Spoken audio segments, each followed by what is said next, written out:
Hello friends, आज mathematical reasoning में हमारा टॉपिक है इम्प्लीकेशंस। देखेंगे हम क्या होते हैं। अच्छा, इम्प्लीकेशन देखने से पहले एक चीज़ मैं डिस्कस कर लेता हूँ। ये लास्ट क्लास में जो एंड और के बारे में मैंने आपको इन्फॉर्मेशन दी है, उसमें एक चीज़ मैंने शायद आपको नहीं बताई है, वो आप देख लीजिए। आप ऐसा लिखो P एंड Q, या आप ऐसा लिखो P और मैथमेटिकल रीजनिंग में एंड का साइन क्या होता है, ऐसा। इसको आप क्या पढ़ोगे, P एंड Q। किसी किसी बुक्स में आपको मिल जाएगा। आप P और Q बोलो, या आप P और ये और का साइन है P और Q, ऐसा बोलो, ठीक है। तो ये आप ध्यान कर लें, यहाँ पे मैंने नोट कर दिया है। चलिए इम्प्लीकेशंस देखते हैं क्या होते हैं। कभी कभी आप मैथमेटिक्स में देखते होंगे, बहुत जगह ऐसा लिखा होता है इफ P then Q, या लिखा होता है इफ P only, या लिखा होता है P only if Q, या लिखा होता है if and only if, ठीक है। तो इस तरीके के फ्रेजेस जिस स्टेटमेंट्स में लगते हैं उन्हें हम क्या बोलते हैं, इम्प्लीकेशंस बोलते हैं, ठीक है। तो सबसे पहला हम इसमें देखने जा रहे हैं इफ देन इम्प्लीकेशंस। और भी इम्प्लीकेशंस होते हैं, उनकी भी बात करेंगे। जो सबसे पहला है वो है इफ देन इम्प्लीकेशंस, ठीक है। Two statements connected by the connective phrase if then gives rise to a compound statement which is known as if then implication, ठीक है। चलिए एग्जांपल देख लेते हैं। देखिए पहला स्टेटमेंट मेरे पास है if it rains then the atmospheric humidity increases, ठीक है। ये एक if then implication स्टेटमेंट का एग्जांपल है। नेक्स्ट देखिए if x is equals to 4 then x square is equals to 14, ठीक है भाई।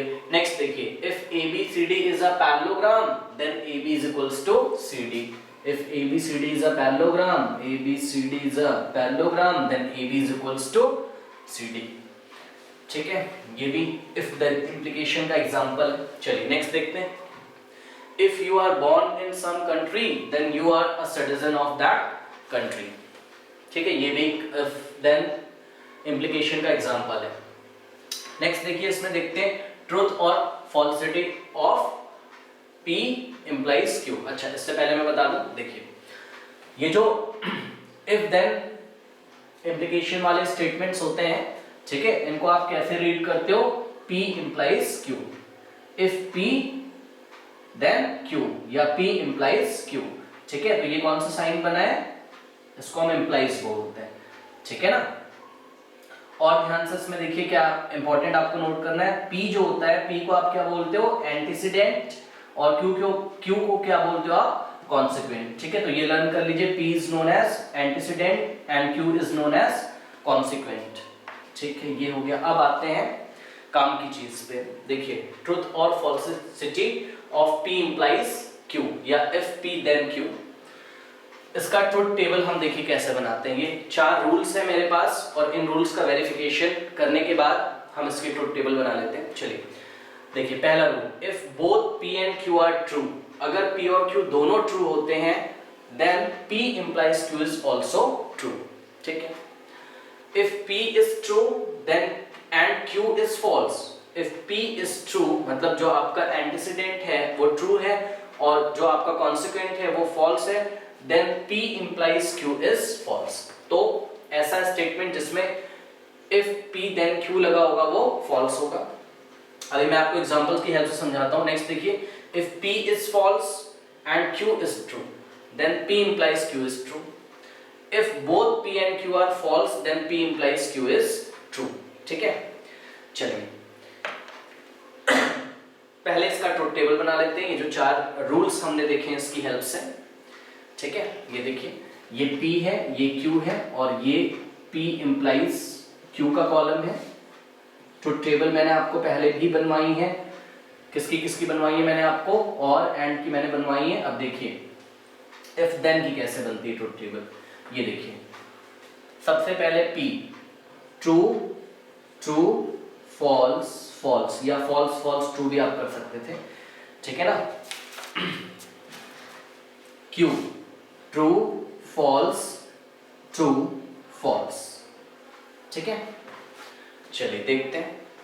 देखिए यहां से करते हैं, if both P and Q are true, if both P and Q are true P implies Q is also true। तो P implies Q is also true। देखिए P भी यहाँ पे ट्रू है, Q भी यहाँ पे ट्रू है, तो P implies Q क्या आएगा, ट्रू आएगा। अभी मैं इसको लर्न करना भी आपको बता दूंगा। If P is true and Q is false, if P is true and Q is false, P implies Q is false, ठीक है। नेक्स्ट देखते हैं, if P is false, देखिए if P is false, Q is true, Q is true, then P implies Q is true, then P implies Q is true, ठीक है। Next देखिए, if both P and Q are false, मतलब P भी false है और Q भी false है, तो P अगर false है और Q भी false है तो P implies Q क्या आएगा, ट्रू, तो P implies Q क्या आएगा, ट्रू, ठीक है। अब देखिए, इस ट्रुथ टेबल का मैंने एक कंक्लूजन लिखा हुआ है, ये आपको लर्न करना है।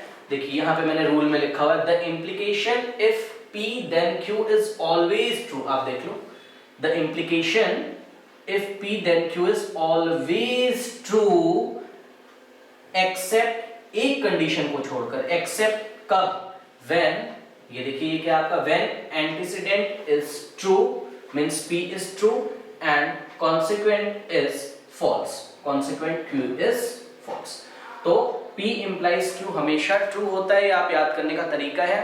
P implies Q हमेशा true होता है, केवल कौन सी कंडीशन को छोड़कर, उस कंडीशन को छोड़कर जिसमें आपका एंटीसीडेंट ट्रू होता है और कॉन्सिक्वेंट फॉल्स होता है, ठीक है। तो ये वाला छोड़कर बाकी कंडीशन में, मतलब अगर P ट्रू है तो Q भी ट्रू है तो P implies Q ट्रू आएगा। देखिए अगर P फॉल्स है और Q ट्रू है तो P implies Q क्या आएगा, ट्रू आएगा। अगर P फॉल्स है Q फॉल्स है तब भी P implies Q क्या आएगा, ट्रू आएगा, ठीक है ना। तो इसको ये वाला बस आपको लर्न करना है, बाकी तो ट्रू हो गए, है ना।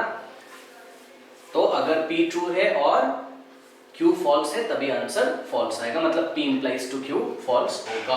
चलिए इसका वेरिफिकेशन करते हैं।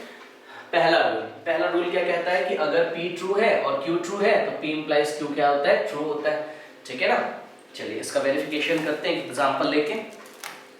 जैसे कि मेरे पास यहाँ पे एक एग्जांपल है, देखिए P मैंने लिखा हुआ है, the number n is equals to 43221 is divisible by 3, ठीक है। और Q मैंने लिखा हुआ है, the number of the sum of the digits forming the number n मतलब ये वाला नंबर को जो फॉर्म करने वाली डिजिट्स हैं इनका सम किससे डिविजिबल है, डिविजिबल बाय 3, डिविजिबल बाय 3, ठीक है। तो देखिए पहले ये इसके कंपोनेंट स्टेटमेंट है ना, P और Q, और इन कंपोनेंट स्टेटमेंट को हमने किस में चेंज कर दिया, इफ देन इम्प्लीकेशंस में। तो चलिए इफ देन इम्प्लीकेशन में कैसे आप चेंज करोगे, P implies Q क्या बोला जाएगा, इसके साथ if लगा देंगे, इसके साथ then लगा देंगे। तो देखिए कैसे बोलेंगे, बोलेंगे if the number n is, मतलब n यहाँ पे मैंने लिखा नहीं है नंबर, कोई बात नहीं, द नंबर n 10 जो भी नंबर है, the number n is divisible by 3, then the sum of the digits forming number n is divisible by 3, ये बन गया, ठीक है ना। चलिए अब इसकी वैलिडिटी चेक करते हैं। सबसे पहले देखिए जरा P कौन सी कंडीशन में है, यहाँ पे P है क्या, the number n is equals to this is divisible by 3, क्या ये ट्रू है, आइए जरा चेक करते हैं। द नंबर this, ये जो नंबर है मेरे पास 4 3 2 2 1, क्या ये 3 से डिविजिबल है, 3 1 जा 3 1 3 4 जा 12 1 2 3 4 जा 12, ठीक है, और ये 2 हो गया 0 1, यस, ठीक है। तो ये 3 से डिविजिबल है, आप करके भी डिवाइड करके भी देख सकते हो। तो चलिए चेक करो क्या P ट्रू आ रहा है या फॉल्स आ रहा है, तो P कैसा आ गया मेरा, ट्रू, ठीक है ना, ये नंबर 3 से डिविजिबल है। तो चलिए P क्या मिल गया, ट्रू।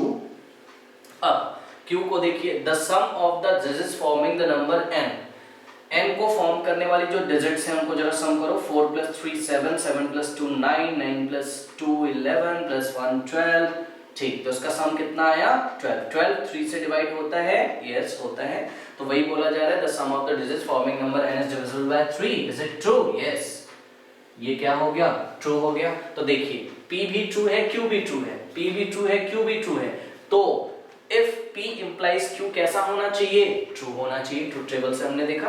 तो if the number n is divisible by 3, then the sum of its digits forming number n is divisible by 3, तो therefore तो क्या बोलेंगे हम, since P is true and Q is true तो therefore P implies Q is also true। ठीक है, from the truth table. ठीक है, ये हो गया। अब देखिए इसमें पॉइंट नंबर टू का वेरिफिकेशन करते हैं हम। देखिए पॉइंट नंबर टू क्या है, if P is true, Q is false, then P implies Q is false। ठीक है, चलिए इसको करने के लिए मैंने क्या किया, मैंने जो सेकेंड वाला स्टेटमेंट था ना उसको थोड़ा सा चेंज कर दिया। कैसे, the sum of the digit forming the number n is divisible by था, तो मैंने कर दिया इज नॉट डिविजिबल बाय। क्या कर दिया मैंने, इज, ताकि ये फॉल्स हो जाए, Q फॉल्स हो जाए और हम देखें किस तरीके से आता है। तो देखिए the number n is equals to 3 is divisible by 3, yes ये क्या है, ट्रू है। नेक्स्ट देखिए the sum of the digits forming the number this is not divisible by 3, क्या इन डिजिट्स का जो सम है वो 3 से डिवाइड नहीं होता है, होता तो है, अभी लास्ट टाइम किया था। तो इज नॉट डिविजिबल बाय 3, ये कैसा हो जाएगा, फॉल्स। तो देखिए जरा p कैसा हो गया, फॉल्स, और सॉरी p कैसा हो गया, ट्रू, और q कैसा हो गया, फॉल्स। ठीक है ना, तो if the number n is divisible by 3 then the sum of its digits forming number n is not divisible by 3। ये P implies Q हमने बना लिया, कंपोनेंट P और Q को मिलाकर। तो अब लिखेंगे since P is true, P क्या है, ट्रू है, Q क्या है, फॉल्स है, therefore P implies Q is also, from the truth table it's also false। और ये यही वाला रूल तो है कि जब P ट्रू होता है और Q फॉल्स होता है तो P implies Q कैसा होता है, फॉल्स होता है। ठीक है, तो ये फॉल्स है।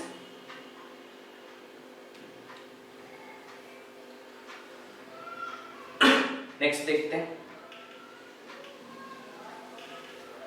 नेक्स्ट कौन सी कंडीशन लेनी है हमें, P फॉल्स होना चाहिए, Q ट्रू होना चाहिए, तो P implies Q कैसा आता है, ट्रू आता है। ठीक है ना, इसके बारे में भी आप सोच सकते हो। देखिए जो P implies Q है ना, ये एक तरीके का फॉल्स स्टेटमेंट है, सच बात तो है भाई।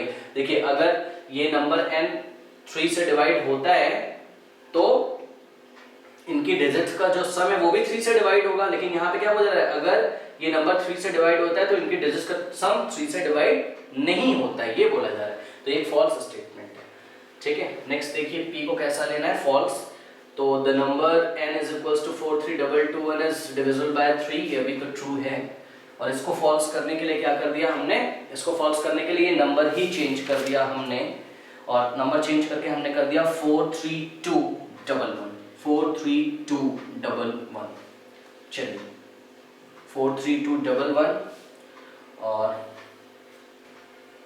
ये नॉट यहाँ से वापस से हटा दिया। अब चलिए इसको देखते हैं, P क्या है, the number n is equals to 43221 is divisible by 3। बताइए भाई क्या ये नंबर 3 से डिवाइड होता है पूरी तरीके से, आप करके देखिए, ये 3 से डिवाइड नहीं होता है। ठीक है ना, करके आप देखना है 3 से डिवाइड नहीं होता है, तो ये एक कैसा आ गया, फॉल्स स्टेटमेंट आ गया। ठीक है ना, और the sum of the digit forming the number n is divisible by 3। देखिए इनका सम 4 + 3 7 + 2 9 10 11, 11 is not divisible by 3 है ना, तो the sum of the digit forming by number n is divisible by 3, ये भी कैसा हो गया, फॉल्स। तो देखिए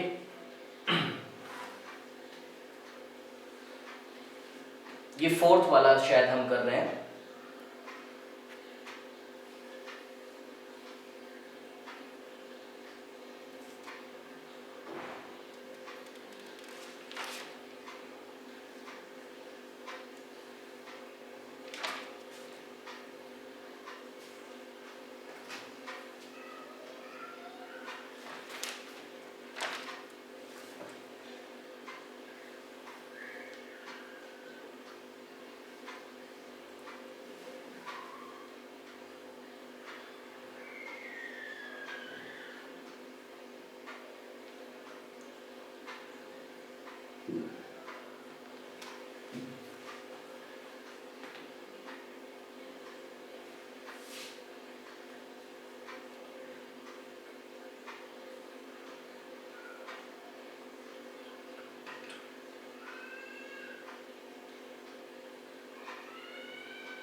चलिए ये थर्ड वाले पे भी हम बाद में और एग्जांपल्स लेके डिस्कस करेंगे, ठीक है, बट आप इसको ध्यान रखो, अगर P फॉल्स होता है और Q ट्रू होता है तो आंसर कैसा आता है, P implies Q का P implies Q क्या होता है, ट्रू होता है, ठीक है। लास्ट वाले का वेरिफिकेशन कर रहे हैं, if both P and Q are false then P implies to Q is true. तो देखिए the number n is equals to 4 3 number मैंने चेंज कर दिया है, 4 3 2 1 1 is divisible by 3, तो देखिए क्या ये 3 से डिविजिबल है, नो, तो ये फॉल्स हो गया।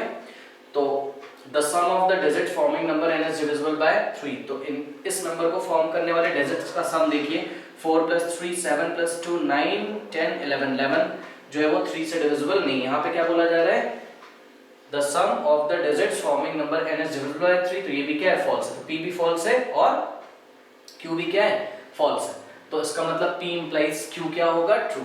तो जो p implies q मैंने बनाया है, the number is divisible by 3 then the sum of the digits forming number n is divisible by 3, तो since p is कैसा है, p is false and q is false therefore p implies q is true, ठीक है ना। और सच बात तो है, देखिए if the number n is divisible by 3 then the sum of it divisible by then the sum of its digits is divisible by 3, ये true statement ही तो होगा, है ना, कि भाई अगर नंबर 3 से डिवाइड होगा तभी उसको फॉर्म करने वाले डिजिट्स का सम भी 3 से डिवाइड होगा, अगर नंबर 3 से डिवाइड नहीं होगा तो उसको फॉर्म करने वाली डिजिट्स का सम भी 3 से डिवाइड नहीं होगा, तो ये क्या है, एक ट्रू स्टेटमेंट है, ठीक है ना। p implies q क्या हो गया यहाँ पे, ट्रू हो गया।